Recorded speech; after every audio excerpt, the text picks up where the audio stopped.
आणि मला आयुष्यभर त्यांच्यासाठी सन्मान करणार त्याच्यात. आणि कधी पण माझी भेट असा होईल तर मी तर समोरून जाऊन भेटणार, असं काय कोणता असा प्रॉब्लेम आहे. काही मागच्या काही नेहरू सेंटरची आमची बैठक होती, ते विश्वस्तांची एक सभा होती. मी पण आहे विश्वस्त, तर मी गेलो. ते पवार साहेबच चेअर करत होते ना, तर गेलो ना मी, याच्यात काय.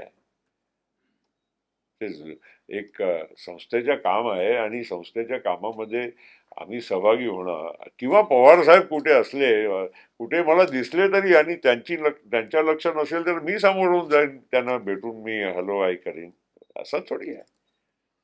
तो माझ्या काय अजिबात मी एवढा काही, बघा मी तर त्या कधी असा राजकारण आयुष्यात केला नाही. त्या लहान स्तराचा किंवा लहान विचाराचा राजकारण मी करत नाही. माझा स्वभाव नाही. अनेकांपेक्षा त्या मानाने तुम्हालाही असं वाटत असेल की मी थोडा वेगळा आहे. 4 वेळा जे राष्ट्रवादी सत्तेत येण्याचे प्रयत्न फसले 14 पासून, हो. आता तर झालंच. तर आता निदान 24 मध्ये विधानसभेनंतर राष्ट्रवादीचा मुख्यमंत्री होऊ शकेल असं वाटतं महाराष्ट्रात.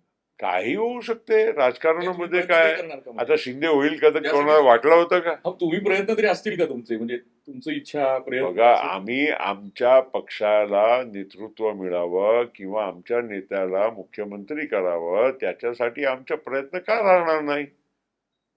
का राहणार नाही? पण प्रत्येक गोष्टला रियालिटीशी जोडूनच आपल्याला करावं लागते. इच्छा असणं प्रत्येकाची. आमचे आमचे पवार साहेबांची इच्छा किती वेळा होती प्रधानमंत्री बनायची, पण नाही झाले. इच्छा. आणि जेव्हा व्हायची होती, तुम्ही वाचलं असेल कुठेतरी, माझे स्टेटमेंट होते की जेव्हा संधी आली होती तेव्हा त्यांनी गमावली. अक्षरशः ते म्हणजे 115 काँग्रेसचे खासदारांनी येऊन पवार साहेबांच्या घरी, मीच ऑर्गनायझर मिटिंगचा, आम्ही लोकसभेत खासदारांना सगळ्यांना बोलवलं, मी होतो लोकसभेवर त्यावेळेस. आम्ही बोलवलं सगळ्यांना, कारण केसरीने अचानकच काढून घेतलं ते काय समर्थन. आणि 11 महिन्यामध्ये कसे लोक जाणार आणि कोणत्या तोंडाने जाऊन सांगणार की बाबा आम्ही परत आलो, वोट मला आम्हाला द्या. आणि 11 महिन्यामध्ये काही सरकार कोणाची पाडणं काही योग्य आहे का समर्थन दिल्यानंतर? आणि काय कारण, काहीच नाही. केसरीला म्हणजे काहीतरी डोक्यात आला. एकदम छोटे माणूस होते इन टर्म्स ऑफ स्टॅचर.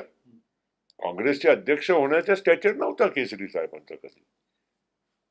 पण नरसिंहरावनी त्यावेळी शरद पवारांना नको म्हणून केसरीला उभा करून टाकलं. आणि जेव्हा काढलं त्यांनी आणि सगळे खासदार आले, काळा काळा यांच्या म्हणजे म्हणजे केसरीला काळा, तुम्ही तुम्ही नेतृत्व करा पक्षाचा, सगळं म्हणजे पक्षाचे नेतृत्व घेतलं असतं. आणि देवेगौडांनी त्याच दिवशी मला बोलवलं की यू कम, मला भेटायला या. तिथे मीटिंग चालू होती, 2-3 तास जे मीटिंग होती त्यामध्ये अर्धा तास मी जाऊन आलो. मला सांगितलं की पवार साहेबांना सांगा माझा राजीनामा मी देतो, केसरीकडून मला 15 दिवस सन्मानाने वाचवा आणि मग मला जाऊ, मी स्वतः सोडतो आणि तुम्हाला करतो प्रस्ताव. कारण तसंही काँग्रेसचे 145 खासदार होते.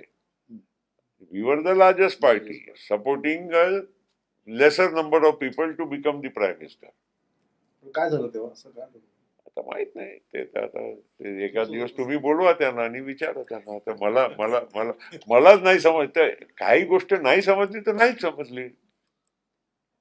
आता 100% त्याच्या ते कच्च खाल त्याच वेळी झालं. ते why did he back, I mean ते फार सोपं होतं. म्हणजे त्यांनाही खंत असेल, मी असं नाही म्हणत.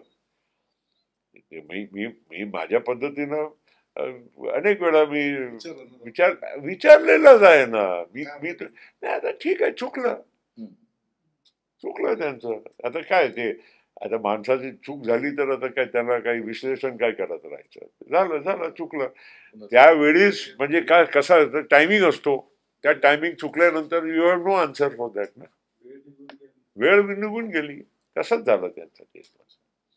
बट इट वॉज एकदम, that was the only time when Pawar साहेब could have actually become without any problem. कारण सोनिया गांधी पण नव्हते ना राजकारणात. सोनिया गांधी त्याच्यानंतर आले.